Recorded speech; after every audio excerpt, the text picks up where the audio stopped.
Syekh Siti Jenar memaknai kematian. Bila orang membaca buku tentang Siti Jenar, kesan sekilas yang tertangkap Siti Jenar itu anti syariat, tidak beragama, ateis. Tentu saja hal ini tidak benar, karena dia mengajarkan agama kepada murid-muridnya di dalam masjid. Dia tetap diakui oleh para wali mengajarkan agama Islam. Hanya saja pemahaman Islamnya berbeda dengan yang dipahami oleh para wali. Dalam beribadah, Siti Jenar berpegang pada pemahamannya atas Islam yang tumbuh dari dalam diri. Dia tidak mengikuti mitos dan pemahaman yang menjadi arus utama dalam sejarah Islam waktu itu.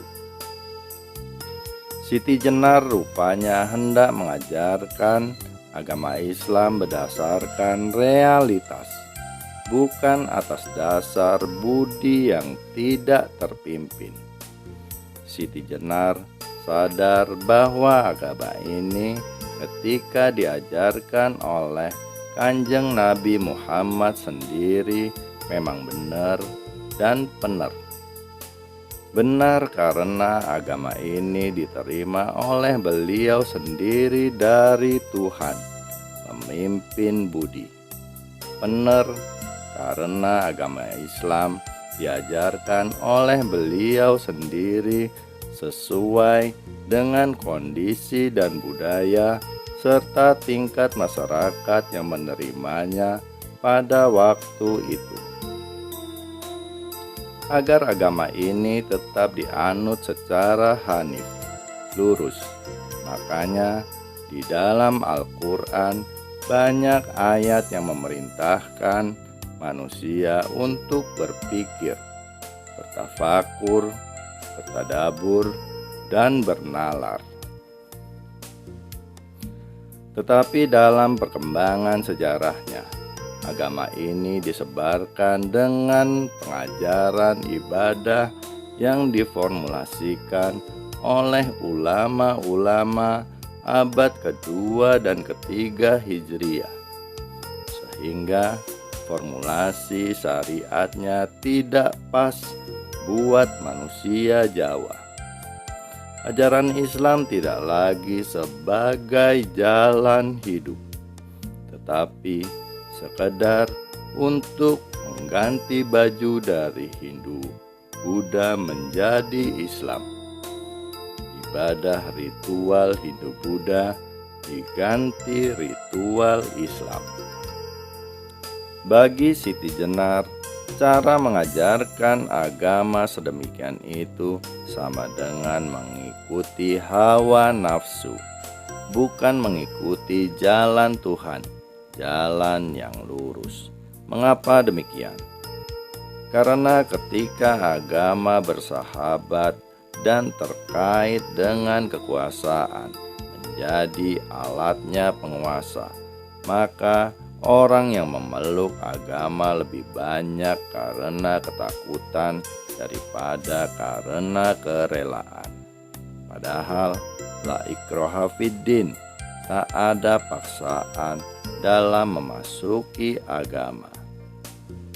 Dan sambungan ayat itu pun menyatakan, barang siapa ingkar kepada tauhid dan beriman kepada Allah, maka sesungguhnya dia telah berpegang pada buku tali yang amat kuat, yang tak akan putus.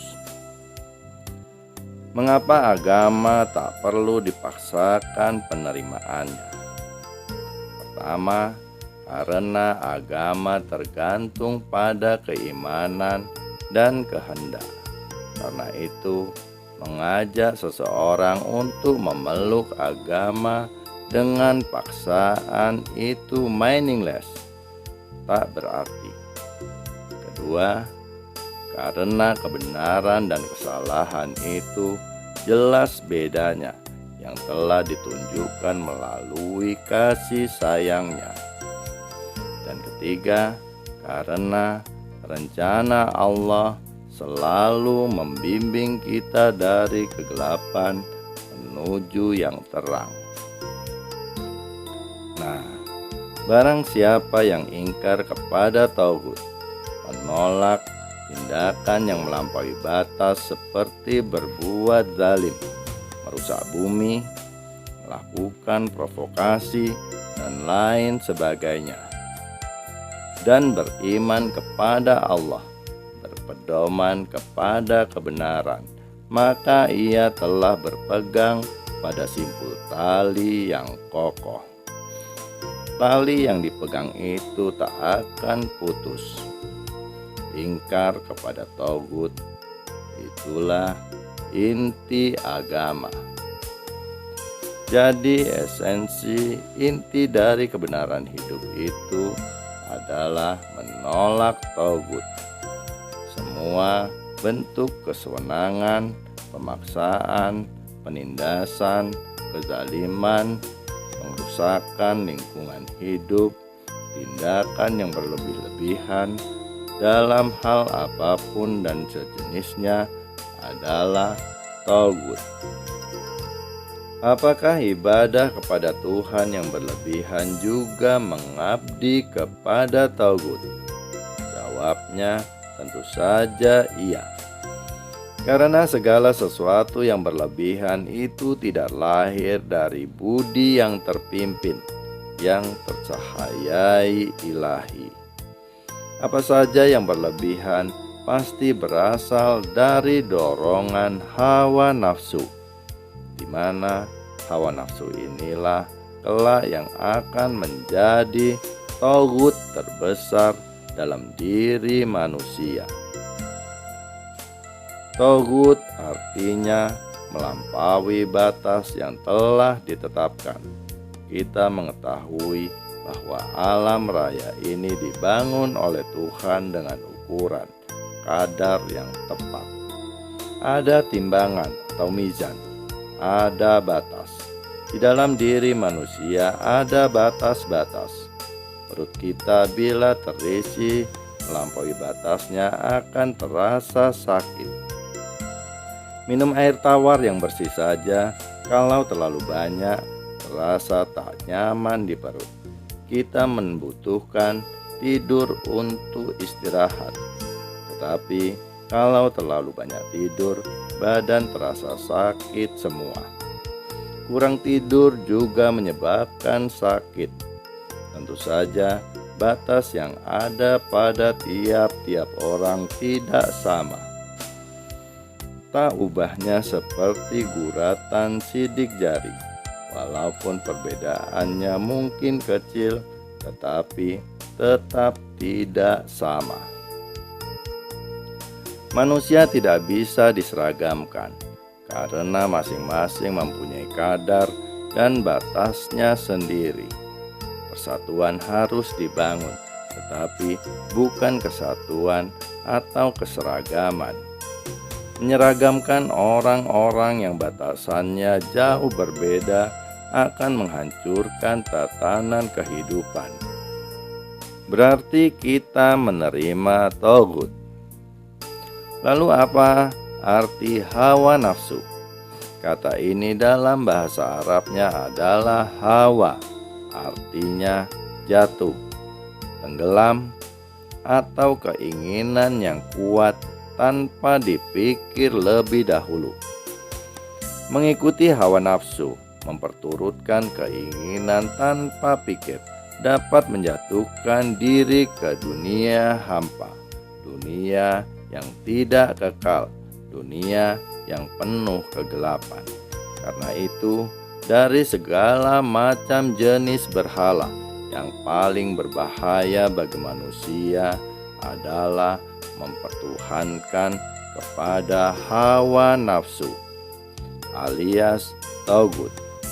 Jangan sampai keimanan gugur gara-gara secara tak sadar kita bertuhan kepada hawa nafsu kita sendiri.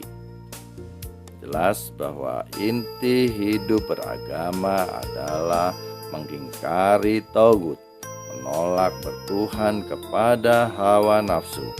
Jadi, tolak dulu togut, baru membangun. Kemudian mari kita bangun tatanan hidup demi keadilan dan kesejahteraan bersama. Sikap ini sebenarnya yang ditampilkan oleh Siti Jenar dalam hidupnya. Biarkan orang bekerja di rumah dengan tenang.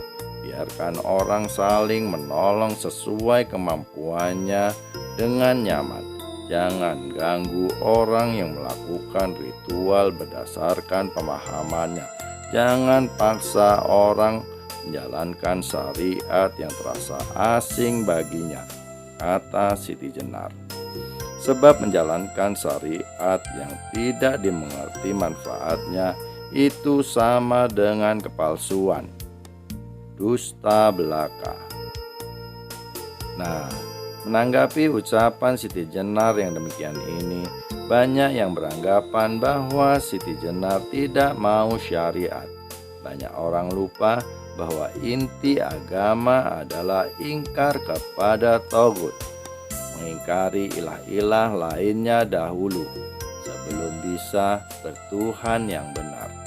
Setelah lepas dari togut, maka manusia harus mencari syariat, jalan yang paling pas buat kehidupan yang sesuai dengan kodratnya, sesuai dengan batas-batas yang ada di dalam diri, geografi, dan budaya yang melahirkannya. Siti Jenar tidak berkeliling daerah untuk menawarkan agamanya, Islam. Siti Jenar hanya mengajarkan Islam yang sesuai dengan kehidupan masyarakatnya. Islam yang diajarkan yang esensial, generiknya.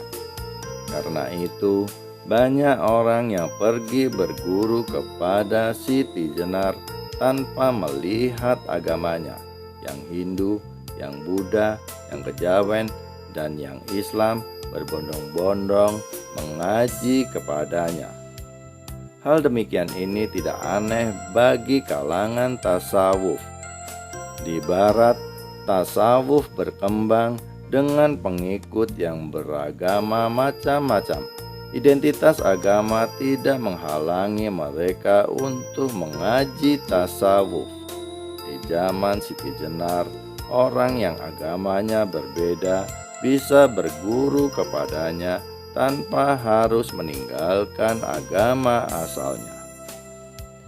Ibadah yang diajarkan tidak sesempit yang ada dalam arus utama pemeluk Islam pada waktu itu. Makna iyyaka na'budu, hanya kepada Engkau kami beribadah, betul-betul dipahami, dihayati, dan diamalkan oleh Siti Jenar. Bagaimana dapat disebut ibadah hanya kepada Tuhan bila masih ikut-ikutan? Apa bisa disebut ibadah kepada Tuhan jika karena ketakutan, apalagi karena dipaksakan? Bagi Siti Jenar, orang yang mengerjakan ladangnya dengan benar itu disebut ibadah. Ketika menempatkan benih ke dalam lubang tugalan sambil ingat Yang Maha Kuasa, itulah sholat. Membajak tanah dengan mengingat namanya, itulah sholat. Jadi, ibadah dalam pemahaman Siti Jenar adalah pengabdian yang nyata, bukan berbuat atas dasar angan-angan. Kalau orang ingin kenyang, ya harus makan. Kalau ingin punya uang, ya harus kerja. Kalau ingin ilahi roji'un, kepadanya kita kembali, ya harus tahu jalannya. Dan jalan Tuhan itu telah dibuatnya di dalam diri kita. Nah, kalau mau tahu ibadah yang benar, ya cari di dalam dirimu sendiri. Begitulah ujar Syekh Siti Jenar. Bersambung episode berikutnya.